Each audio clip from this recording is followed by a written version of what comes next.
The canonization by John Donne. ये कितना simple love pome लगता है देखने में, बट इसमें लव को इतने पावरफुल तरीके से पोर्ट्रे किया गया है कि इसमें जो लवर्स होते हैं वो एंड तक आते आते सेंट बन जाते हैं, और उनकी जो लव स्टोरी होती है वो एकदम इमॉर्टल हो जाती है, जैसे फ्यूचर में सारे याद रखते हैं। तो अगर आपको भी कॉम्प्लिकेटेड लगता है तो अगले कुछ मिनट में मैं इसे बहुत ईजी तरीके में आपको समझाने वाली हूँ। Welcome back to the literature guide एंड शुरू करते हैं। तो सबसे पहले कैननाइजेशन क्या होता है?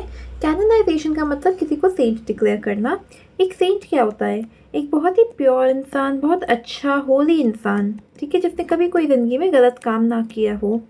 तो सिंपल वर्ड्स में कैननाइजेशन वो प्रोसेस होता है जिसमें हम किसी इंसान को होली रिकग्नाइज करते हैं, उन्हें हम रिस्पेक्ट देने का और उनकी पूजा करने का वर्दी उन्हें कंसिडर करते हैं कि भाई ये इंसान तो इतना अच्छा है, मैं इसकी पूजा भी कर सकता हूँ। रिलीजियस कंटेक्स्ट में देखा जाए तो क्रिश्चियनिटी में, स्पेशली कैथोलिक चर्च में, एक इंसान को डेथ के बाद कैनोनाइज किया जाता था, और वो इंसान के कुछ कंडीशन होते थे, जैसे कि वो बहुत प्योर होने चाहिए थे और उनका भगवान से बहुत अच्छा कनेक्शन होना चाहिए था, ठीक है, क्लोज होने चाहिए थे। तो अगर कोई इंसान ऐसा होता था उसे हम डेथ के बाद कैनोनाइज कर सकते थे। तो canonization means making someone a saint और giving them a holy and honoured status. इस पोम में कैनोनाइजेशन का हमारा रिलीजियस मतलब तो नहीं है, बट उसमें ये दिखाया जा रहा है कि उनकी जो स्टोरी है, जो लवर्स है, वो इतने वर्दी है एडमिरेशन के कि उन्हें कैनोनाइज कर दिया गया है। मूविंग ऑन, तो ये पोम हमारी लिखी है जॉन टन ने। जॉन टन कौन थे? ये एक मेटाफिजिकल पोएट थे। मेटाफिजिकल पोएट्स वो होते हैं जिनकी पोइट्री में काफ़ी डीप मीनिंग होते हैं, ठीक है, डीप कंपैरिजन होते हैं, बहुत ही क्लेवर पोइट्री होती है। इस पे मैंने एक डिटेल्ड वीडियो बनाया है, if you want you can check it out, मैं डिस्क्रिप्शन में लिंक डाल दूँगी। तो इसमें हमारे 5 स्टैंजा है। ये है फर्स्ट, ये है सेकंड, ये है थर्ड, फोर्थ एंड फिफ्थ, ठीक है। इसमें हम ईच लाइन को पहले डिस्कस करेंगे and then stanza by stanza हम उसे एक लास्ट टाइम इजी एक्सप्लेनेशन देंगे एंड कुछ क्वेश्चंस का डिस्कशन करेंगे। तो सबसे पहले बैकग्राउंड देखते हैं इस पोम का। तो इसमें एक मैन होता है, एक आदमी होता है जो बहुत ही ज़्यादा प्यार में होता है, बट जो सोसाइटी होती है वो उसे क्रिटिसाइज़ करती रहती है, ठीक है। एक आदमी प्यार में है बट सोसाइटी आके उसे बोलती है कि भाई तो ये सब छोड़ दे, ठीक है, तो अपने करियर पे फोकस कर, पैसे कमा, सोशल स्टेटस कमा, और ये बंदी के चक्कर में मत पड़। तो वो उनसे लड़ाई करने लग जाता है कि भाई मेरा प्यार ऐसा ही है, मेरा प्यार किसी को दुख नहीं पहुंचाता, किसी को हार्म नहीं कर रहा है। तो वो इसी आर्ग्यूमेंट को लेके वो सबको चीज़ें बोलता है, और वो ये उसके थ्रू में ये पता चलता है कि जो उसका प्यार था उसने कैसे उसमें उसे और उसकी गर्लफ्रेंड को, जो लड़का है और उसकी गर्लफ्रेंड है, उन्हें ट्रांसफॉर्म कर दिया। और वो एंड में ये भी कहता है कि उनका लव उन्हें इमॉर्टल बना देगा। कैसे? उनकी जो कहानी होगी वो हर कोई याद रखेगा, उन्हें सेंट के तौर पे लोग याद रखेंगे, तो वो इस तरह से इमॉर्टल बन जाएंगे। ये हमारा बैकग्राउंड है। तो स्टैंजा 1, जिसमें लवर सबको कहता है कि मेरे को अकेला छोड़ो। For God sake hold your tongue and let me love. तो जो स्पीकर है वो काफ़ी इरिटेट हो चुका है और वो लोगों को कहता है कि तुम चुप हो जाओ और मेरे को प्यार करने दो। और शायद माई पाल से और माई काउट, तो वो अगर वो कहता है अगर तुम्हें क्रिटिसाइज़ करना है तो तुम उसकी इलनेस को क्रिटिसाइज़ करो। माई 5 ग्रे हेयर्स और ruined फॉर्च्यून फ्लाउट, तुम्हें क्रिटिसाइज़ करना है, तुम्हें मजाक बनाना है, तुम मेरी बूढ़ी एज का मजाक बना दो, मेरी ख़राब फाइनेंशियल कंडीशन, मेरी गरीबी का मजाक बना दो। With wealth your state your mind with arts improve. वो कहता है कि अगर तुम्हें करना है ये सब करो, बट तुम्हें ना अपनी लाइफ पे फोकस करना चाहिए, अपनी लाइफ को इम्प्रूव करो, ठीक है, पैसे लाओ, एजुकेशन लो, take you a course, get you a place. तो तुम्हें अपने करियर बिल्ड करने पे फोकस करना चाहिए। ऑब्जर्व हिज ऑनर और हिज ग्रेस, तुम्हें इंपॉर्टेंट लोगों को रिस्पेक्ट देनी चाहिए। और द किंग्स रियल और हिज स्टैम्प्ड फेस, तो वो they can think about money. अगर तुम्हें सोचना, तुम पैसों के बारे में सोचो, तुम किंग की अथॉरिटी के बारे में सोचो। Contemplate what you will approve, तुम्हें जो करना है करो। So you will let me live, but तुम्हें जो करना है करो, लेकिन मेरे को अकेला छोड़ दो और मेरे को प्यार करने दो।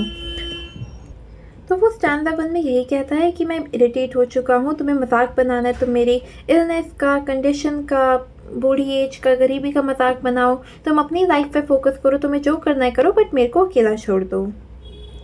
स्टैंजा 2, जिसमें वो कहता है कि उसका प्यार किसी को हार्म नहीं करता। अल्लाह Who's injured by my love? तो वो पूछता है कि मेरे प्यार से किसको दिक्कत पहुंच रही है. What merchant's ship have my sighs drowned? तो वो कहता है कि मेरे साए ने किसी शिप को तो नहीं डुबा दिया. Who says my tears have overflowed his ground? तो वो कहता है ना कि मेरे आंसुओं ने बाढ़ ला दी है दुनिया में. When did my cold the forward spring remove? या फिर मेरी सैडनेस ने, जब मैं सैड होता हूँ तो उसने सीजन चेंज कर दिया हो. When did the heats which my veins fill? या मेरे पैशन ने नेचर को अफेक्ट कर दिया हो. And one more to the plague I bill? या फिर मेरे प्यार ने किसी को कोई डिजीज दे दिया हो या डेथ दे दी हो. Soldiers find wars and lawyers find out still. War तो अभी भी कंटिन्यू होती है, लॉयर अभी भी आर्ग्यूमेंट करते हैं. लिटिजियस मैन विच क्वारल्स मूव. लोग अभी भी लड़ाई करते हैं और आर्ग्यू करते हैं. Though she and I to love. And ये सब तब भी होता है जब हम एक दूसरे को प्यार कर रहे हैं.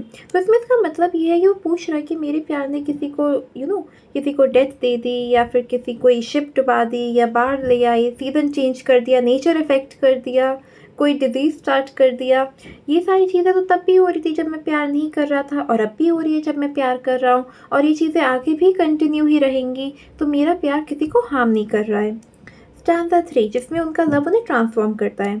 Call us what you will, we are made such by love. तो तुम्हें जो बुलाना है हमें बुलाओ, बट हम प्यार ने हमें इस वे में बना दिया है. Call her one me another fly. अगर तुम हमें इंसेक्ट से भी कंपेयर कर लो. We are tapers too and at our own cost. तो हम कैंडल्स की तरह हैं, ठीक है. हम प्यार में बर्न होते रहते हैं, हम प्यार में चलते रहते हैं. And we in us find the eagle and the dove. ठीक है, ईगल एंड डव का मतलब कि यहाँ पे हम दोनों में स्ट्रेंथ भी है और पीस भी है. द फीनिक्स ब्रिटल हाथ मोर विट. हम लोग फीनिक्स की तरह है जो मर के रीबॉर्न हो जाते हैं. फीनिक्स क्या है? फीनिक्स एक मिथिकल बर्ड थी जो कि, ठीक है, जो मर जाती थी, बट उसकी एशेस से ही, उसकी राख से ही वो दोबारा रीबॉर्न हो जाती थी, उसका दोबारा जन्म हो जाता था. तो हम फीनिक्स की तरह है, हम मर के दोबारा रीबॉर्न हो जाते हैं. By us we two being one are it. हम एक बन जाते हैं एक फीनिक्स की तरह. So to one neutral thing both sexes fit. हम मेल एंड फीमेल डिफरेंसेस के बियॉन्ड है, मतलब एक मेल बॉडी अलग होती है, एक फीमेल बॉडी अलग होती है, बट हम दोनों जब एक होते हैं तो हम उससे भी बहुत आगे चले जाते हैं. ठीक है, हमें कोई मेल फीमेल का डिफरेंस नहीं रहता.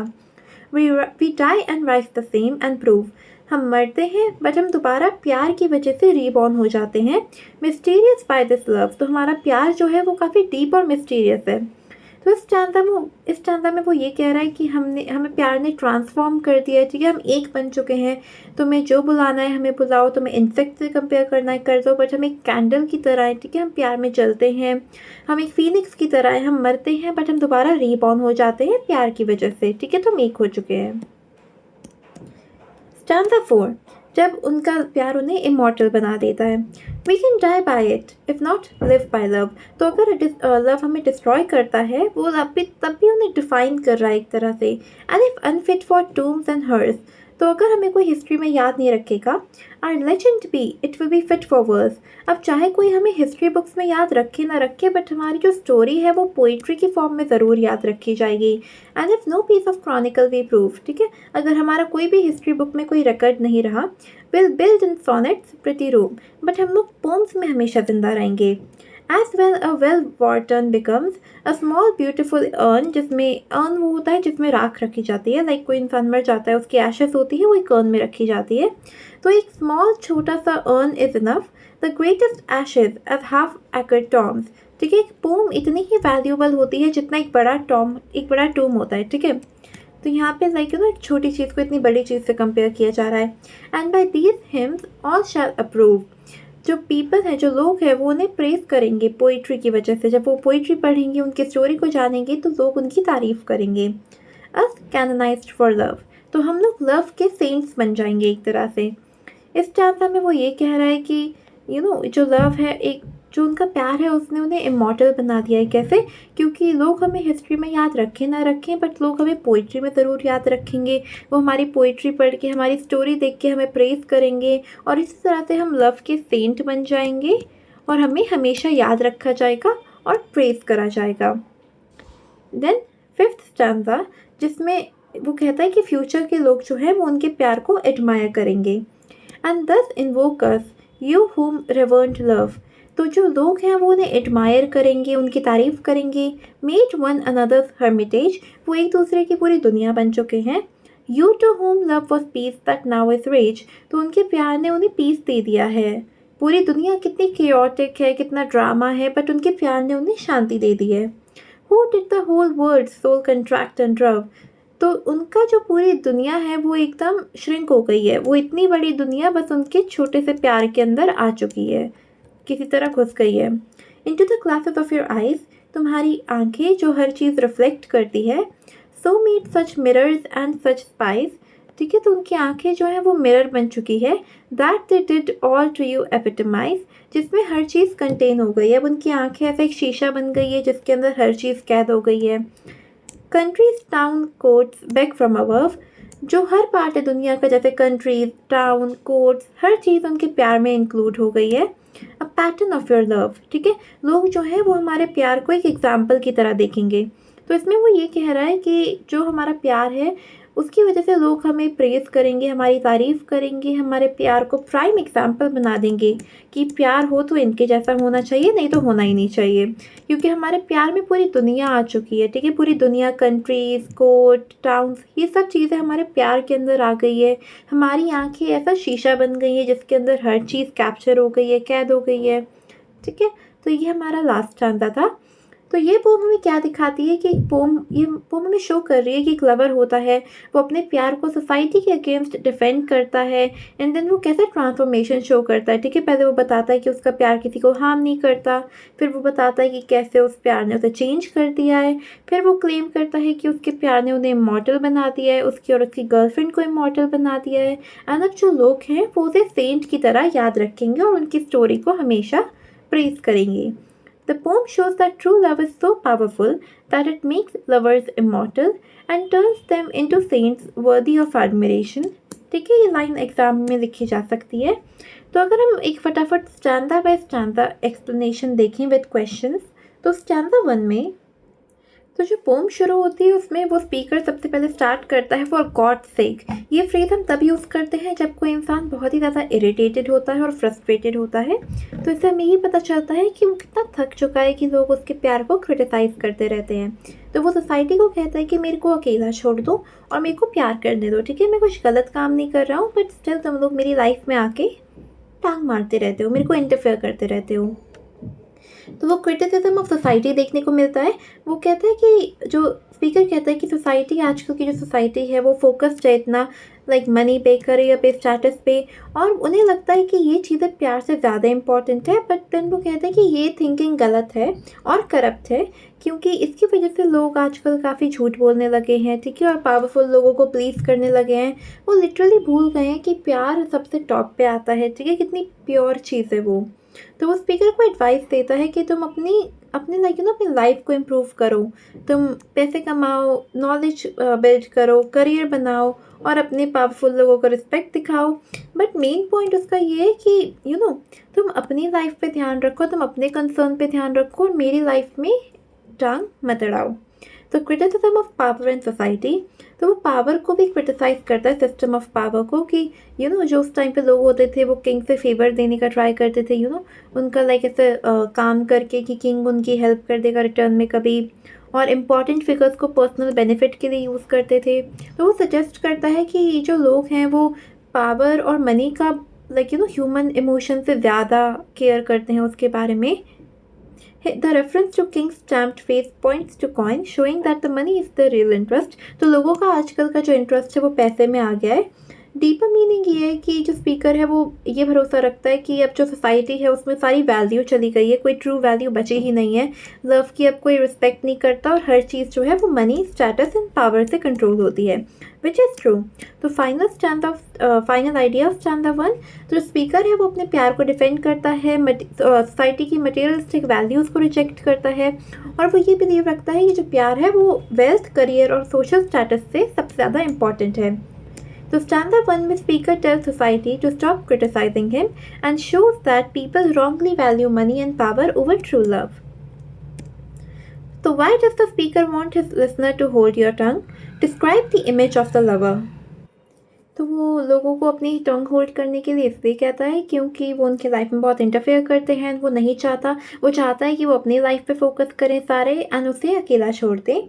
और अगर उसकी इमेज को देखा जाए तो हमें ये देखने को मिलता है कि ये बाकी लोगों से बहुत अलग है, ठीक है। बाकी जो मटेरियलिस्टिक डिज़ायर है उनको चेज़ नहीं कर रहा है, बट ये अपने लव में ही खोया हुआ है, बिजी है। ये हार्मलेस है, सेल्फ कंटेन्ड है और थोड़ा सा रूड भी है, बट ये पैशनेट है अपने लव को लेके। स्टैंजा 2। तो स्टैंजा 2 में स्पीकर कंटिन्यू करता है, अपने लव को डिफेंड करता है और वो फिर से सोसाइटी के क्रिटिसिज्म के अगेंस्ट बोलता है। तो वो कुछ रिटोरिकल क्वेश्चंस पूछता है, ठीक है। रिटोरिकल क्वेश्चंस पूछता है कि क्या मेरे प्यार ने शिप डुबा दी, क्या मेरे प्यार ने बाढ़ ला दी, या फिर उसने सीज़न चेंज कर दिया, कोई डिजीज़ कर दिया, किसी को मार दिया या नेचर बदल दिया। इस सब का आंसर नहीं है। तो इसका यही मतलब है कि उसका प्यार का कोई नेगेटिव वैल्यू, नेगेटिव इफेक्ट नहीं है दुनिया पे, तो उसका कुछ लाइक बाकी लोगों का कोई रीज़न नहीं है उसे क्रिटिसाइज़ करने का। एक रिटोरिकल क्वेश्चन क्या होता है by the way? Rhetorical question वो होता है जब हम किसी से कोई क्वेश्चन पूछते हैं किसी इफेक्ट के लिए, ना कि असली आंसर के लिए। क्योंकि क्या उसके प्यार ने शिफ्ट डुबा दी, इसका आंसर ऑब्वियसली नहीं, उसके प्यार ने नहीं किया, बट उसने क्वेश्चन इसलिए पूछा ताकि वो एक इफेक्ट क्रिएट कर सके यहाँ पे। तो contrast between love and the real world. तो स्पीकर अपने लव को आउटसाइड वर्ल्ड से कंपेयर करता है। उसका जो प्यार है वो काफ़ी सॉफ्ट है, इमोशनल है, जिसमें साइज है, टीयर्स है, ह्यूमन इमोशंस है। बट जो असली दुनिया है वो काफ़ी हार्श है, फुल ऑफ कॉन्फ्लिक्ट है, जिसमें लोग पावर और कंट्रोल पे फोकस करते हैं। तो ये कंट्रास्ट शो करता है कि उसका प्यार काफ़ी इनोसेंट और हार्मलेस है, जबकि सोसाइटी एक्चुअली में काफ़ी ज़्यादा प्रॉब्लमेटिक है। तो वो सोसाइटी का क्रिटिसिज्म दिखाता है कि सोल्जर्स तब भी लड़ेंगे, लॉयर अभी भी आर्ग्यूमेंट क्रिएट करेंगे। तो ये शो करता है कि कॉन्फ्लिक्ट और प्रॉब्लम जो सोसाइटी में है वो तो तब भी एग्जिस्ट करनी है, और उसका प्यार उस चीज़ के लिए रिस्पॉन्सिबल नहीं है। वो किसी के साथ हो या ना हो, ये चीज़ें तब भी होनी है। तो पर्सनल कंटेक्स्ट यहाँ पे इम्पॉर्टेंट है। तो स्पीकर यहाँ पे जो लवर है वो उसकी थिंकिंग एक चेंज रिफ्लेक्ट कर रही है वैल्यूज़ में, कि लाइक उस टाइम पे, अर्लियर टाइम पे society and court life were important, and अब उसके लिए जो प्यार है वो ज़्यादा इम्पॉर्टेंट बन गया है। तो love becomes an alternative to a corrupt and materialistic world. Main idea क्या है स्टैंजा 2 का? कि उसका प्यार किसी को हार्म नहीं करता, रियल प्रॉब्लम अब भी एग्जिस्ट करती है, एंड जो प्यार है उसका वो बाहर की दुनिया से बहुत सेपरेट है और कंट्रास्ट में भी है। डीपर मीनिंग, उसका प्यार एक बहुत प्योर एंड प्राइवेट एक्सपीरियंस है, समथिंग जो money, power and social system के बहुत बियॉन्ड है, और उसे प्रेजेंट किया गया है बाहर की दुनिया से बेटर अगर कंपेयर करें तो स्टैंजा 2 में स्पीकर कहता है कि उसका प्यार किसी को हार्म नहीं करता, एंड उसकी जो प्योरिटी है वो कंट्रास्ट करती है बाहर की दुनिया से। तो what does the speaker wish to be proved by the series of rhetorical questions and which figure of speech is being used? तो यहाँ पे वो ये प्रूव करना चाह रहा है कि उसका प्यार किसी को हार्म नहीं कर रहा, हेंस कोई उसे क्रिटिसाइज करने का हक नहीं रखता, एंड फिगर ऑफ स्पीच यहाँ पे है रिटोरिकल क्वेश्चंस, ठीक है। रिटोरिकल क्वेश्चंस भी एक फिगर ऑफ स्पीच होता है। तो स्टैंजा 3 में हमें ये देखने को मिल रहा है कि उसका प्यार ने उसे कैसे ट्रांसफॉर्म कर दिया into something greater and more meaningful. तो यहाँ पे देखते हैं, स्पीकर कहता है call us what you will, लोगों को जो बुलाना है उन्हें बुला लो, अगर उन्हें कीड़ा बुलाना है तो हमें कीड़ा भी बुला लो, वो कह रहा है, मेरे को कोई दिक्कत नहीं है। क्योंकि जहाँ पे कीड़ा, एक जो फ्लाई है, वो बहुत रिप्रेजेंट करता है बहुत ही स्मॉल चीज़, ठीक है, इनसिग्निफिकेंट, जिसकी कोई परवाह नहीं करता। एंड इसी तरह से सोसाइटी उनके प्यार को देखती है, एक छोटी इनसिग्निफिकेंट चीज़ जो किसी को मैटर नहीं करती। बट देन इमेज चेंज होती है, वो ट्रांसफॉर्मेशन दिखाता है प्यार के थ्रू। पहले वो एक कीड़ा होता है, एक फ्लाई होता है, फिर वो ईगल में बदलता है, ईगल स्ट्रेंथ शो करती है, फिर वो डव में बदलता है जो कि शांति और प्यार शो करता है, और फिर वो फीनिक्स में चला जाता है जो कि रीबर्थ शो करता है। तो ये शो करता है कि इसका जो प्यार है वो कितनी छोटी चीज़ से कितनी बड़ी, पावरफुल और मीनिंगफुल चीज़ में बदल गया। लव एज अ सैक्रिफाइस, तो we are tapers too and at our own cost. तो वो कह रहा है कि अगर तुम्हें प्यार करना है तो प्यार में सैक्रिफाइस बहुत इंपॉर्टेंट है। लाइक कैंडल की तरह वो भी प्यार में अपने आप को बर्न कर देते हैं। एंड जो फीनिक्स का यहाँ पे आइडिया दिखाया गया है कि स्पीकर अपने आप को फीनिक्स से कंपेयर करता है, a bird that dies and is reborn from ashes. तो इसका मतलब ये है कि जो लवर्स होते हैं वो भी मर जाते हैं, बट उनका दोबारा जन्म होता है प्यार के थ्रू। तो यहाँ पे एक इम्पॉर्टेंट मीनिंग है, जो वर्ड डाई है यहाँ पे, ठीक है, एक सेकेंड, यहाँ पे देख सकते हैं, We die and rise the same and prove mysterious by this love। तो इसका एक काफ़ी हिडन मीनिंग है जो मैं अब बताऊंगी आपको। तो यहाँ पे मरने का मतलब तो मरना होता ही है कि इंसान मर जाता है, बट यहाँ पे मरने का मतलब सेक्सुअल क्लाइमेक्स यानी कि एक ऑर्गेज़म ये भी है। ये कैसे? तो जब राणा सांस पीरियड चल रहा था उस टाइम पे डाई के दो मतलब होते थे, एक तो एक्चुअल में मर जाना और एक हम सेक्सुअल क्लाइमेक्स को भी डाई के टर्म से रेफर करते थे। तो यहाँ पे वो दिखा रहा है कि अगर प्यार में उसे कोई बोले कि उसे मरना है तो वो एक्सेप्ट कर देगा, ठीक है। उसे मरने में, दोनों ही लवर को एक्चुअली एक दूसरे के लिए मरने में, प्यार में कोई दिक्कत नहीं है। बट एक तो वो इस तरह से मर गई, ठीक है, इंटेंस, एब्सोल्यूट, ठीक है। प्यार कुछ ऐसी चीज़ है जो वर्थ है मरने के लिए, ऑलमोस्ट हीरोइक स्टाइल में मर गए। बट यहाँ पे जब सेक्सुअल क्लाइमेक्स की बात आती है तो दोनों में एक चीज़ है कि जब तुम मरते हो तो तुम एकदम डिस्कनेक्ट हो जाते हो दुनिया से, एकदम पीक पे चले जाते हो। तुम्हें आसपास का कुछ पता नहीं रहता है, क्या हो रहा है, क्या चल रहा है। तो जब ऑर्गेज़म आता है सेम चीज़ होती है, एक्सेप्ट कि जब एक्चुअल डेथ में ये चीज़ हमारी परमानेंट होती है और सेक्सुअल क्लाइमेक्स में ये चीज़ हमारी टेम्पररी होती है, कुछ मिनट के लिए। तो दोनों पे ही हम लोग दुनिया से डिस्कनेक्ट हो जाते हैं। तो इसी चीज़ से उन्होंने डाई का डबल मीनिंग शो किया है कि जो लाइन थी उसका क्या मतलब हुआ। देन यूनिटी ऑफ लवर्स, तो वी टू बीइंग वन, ये शो करता है कि वो दोनों एक चीज़ बन चुके हैं, वो एक इंसान बन चुके हैं जिसमें both male and female body fit कर चुकी है। तो वो मेल एंड फीमेल के बहुत बायोलॉजी के बियॉन्ड चले जाते हैं और वो कंप्लीट यूनिटी शो करते हैं। तो main idea of stanza 3, love transform lovers, love unites them into one, love gives them the kind of rebirth and immortality. तो यहाँ पे लव सिर्फ फिजिकल नहीं है, ये इमोशनल, इंटेलेक्चुअल, स्पिरिचुअल है जो एक परफेक्ट यूनियन क्रिएट करता है। एंड क्योंकि उनका लव इतना पावरफुल एंड प्योर है, वो स्पीकर सजेस्ट करता है कि उनके प्यार की वजह से उन्हें सेंट्स ऑफ लव की तरह ट्रीट करना चाहिए।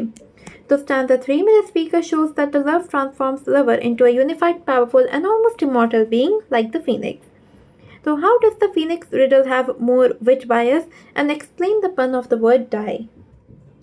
तो ये जो फीनिक्स रिडल है, जैसे हमने डिस्कस किया कि फीनिक्स एक मिथिकल बर्ड होती है जो फ्लेम में मरती है और अपनी आशा से दोबारा राइज करती है।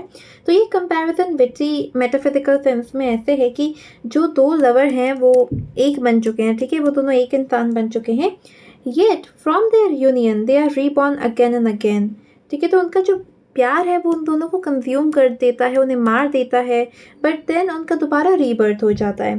तो रिडल हमारी ये होती है, द फीनिक्स रिडल हमारी ये है कि जो दो लोग हैं वो मर जाते हैं, लाइक अलग अलग मरते हैं, बट वो दोबारा एक इंसान बन के कैसे रीबर्थ लेके जीने लग जाते हैं। तो काफ़ी कॉम्प्लिकेटेड है and that is metaphysical poetry for us. बहुत डीप है, बहुत कॉम्प्लिकेटेड है, काफ़ी सोचना पड़ता है।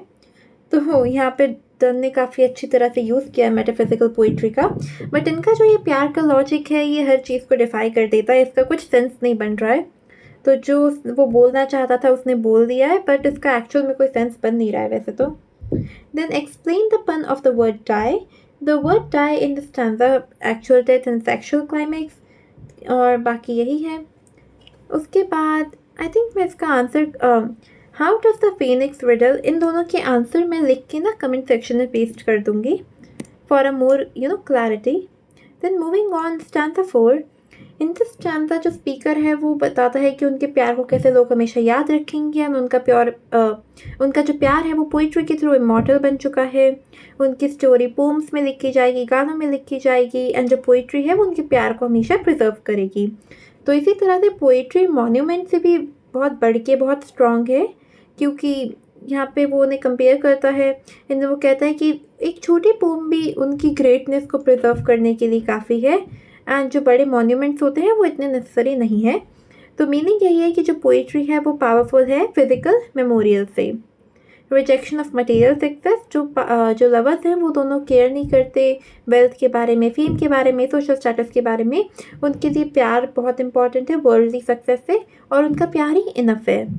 तो स्पीकर ये कहता है कि आगे जाके फ्यूचर में लोग उनके प्यार को एडमायर करेंगे, उन्हें सेंट्स ऑफ लव कहा जाएगा, and this is called canonization of love. तो यहाँ पे पैराडॉक्स है स्टैंजा में कि they reject the world but they also become immortal in the same world. वो दुनिया को तो रिजेक्ट कर रहे हैं बट वो सेम दुनिया में ही इमॉर्टल बन रहे हैं पोइट्री के थ्रू। तो they escape society yet society remembers them for ever. तो मेन आइडिया स्टांजा का यही है कि स्पीकर कहता है कि अगर लोग उन्हें रियल लाइफ में भूलना चाहें तो भूल सकते हैं, बट उनका जो प्यार है वो पोइट्री के थ्रू हमेशा प्रिजर्व्ड रहेगा एंड लोग उन्हें सेंट्स की तरह याद रखेंगे। तो इस क्वेश्चन का यही आंसर है कि लोग उन्हें सेंट की तरह याद रखेंगे, उनके लिए गाने लिखे जाएंगे, पोइट्री लिखी जाएगी एंड उनके लव को एक एग्जाम्पल की तरह देखा जाएगा। तो देन स्टैंजा 5 में स्पीकर कहता है कि उनके लव को उनके प्यार को रिलीजन की तरह ट्रीट करा जाएगा एंड उन्हें सेंट ऑफ लव की तरह से रिमेंबर किया जाएगा।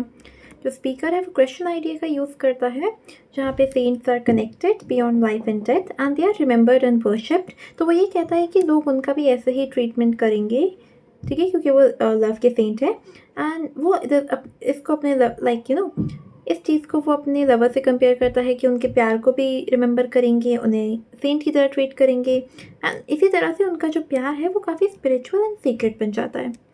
तो स्पीकर कहता है कि उनका प्यार जो है वो काफ़ी पीसफुल एंड प्योर है, वो राइट तो वो काफ़ी यूनाइटेड हो चुके हैं, एक बन चुके हैं। उनका जो पूरी दुनिया है वो उनके सामने एकदम अनइम्पॉर्टेंट हो गई है। तो उनका जो प्यार है वो एक नॉर्मल ऐसा वैसा प्यार नहीं है, but it's a deep spiritual unity and वो एकदम रिलीजन की तरह, रिलीजियस एक्सपीरियंस की तरह है। Whole world in their eyes. इससे पोम ये कह रही है कि जो लवर्स हैं उन्होंने पूरी दुनिया एक दूसरे के अंदर देखी है, हर कंट्री, कोर्ट, टाउन, सब कुछ उनके आंखों के अंदर है, उनके प्यार के अंदर है। तो meaning love becomes their whole universe and everything else loses importance. तो सोसाइटी उन्हें याद रखेगी। जो स्पीकर है वो एक ऐसा फ्यूचर इमेजिन कर रहा है जहाँ पे लोग उनके प्यार को एक एग्जाम्पल की तरह देखेंगे, वो उनसे प्रे करेंगे और उनके रिलेशनशिप को एडमायर करेंगे और कहेंगे कि प्यार हो तो ऐसा हो। और उनका जो प्यार है वो एक मॉडल की तरह, लाइक एक प्राइम एग्जाम्पल की तरह देखा जाएगा कि मेरे को भी उनके जैसा ही प्यार चाहिए, वो वाला सीन। तो society turns them into symbols of perfect love. Final idea of canonization, in the end जो उनका प्यार है वो एक नॉर्मल प्यार से बहुत एलिवेट होकर एक सीक्रेट लेवल पे आ चुका है, उन्हें सेंट्स ऑफ लव बना दिया गया है एंड उनकी स्टोरी जो है वो इटर्नल इमॉर्टल बन जाती है, थ्रू पोइट्री। तो main idea of stanza 5, speaker कहता है कि उनका जो प्यार है वो एकदम सीक्रेट और इटर्नल बन गया है। फ्यूचर जनरेशन उन्हें याद रखेगी एज सेंट्स जिनका प्यार highest form of spiritual unity को रिप्रेजेंट करता है। Important line. तो इस क्वेश्चन का answer, how will the canonized lovers be invoked by believers in love. तो जो फ्यूचर जनरेशन है, जो फ्यूचर के लवर्स हैं, वो इन दोनों को आइडियल एग्जाम्पल की तरह देखेंगे, इनके प्यार को, इनको as a god, as a guiding figure देखेंगे कि उनके प्यार में कोई लड़ाई लफड़ा हो गया तो वो इनको कंसिडर करेंगे, बोलेंगे कि हमें हेल्प करो इसके थ्रू में, लाइक गाइड करो हमें एंड उनको प्रे करेंगे, उनके लव को एडमायर करेंगे बहुत अच्छे से एंड उनकी लव को प्राइम एग्जाम्पल की तरह ट्रीट करेंगे। तो इन वेज से जो लवर्स हैं वो इनको इन्वोक करेंगे whenever needed. So that was it. That was the explanation. If this video helped you in any way, कुछ समझ आया हो, कोई डाउट क्लियर किया हो, तो make sure to like the video and subscribe to my channel for more upcoming explanation. Thank you so much for watching and bye bye.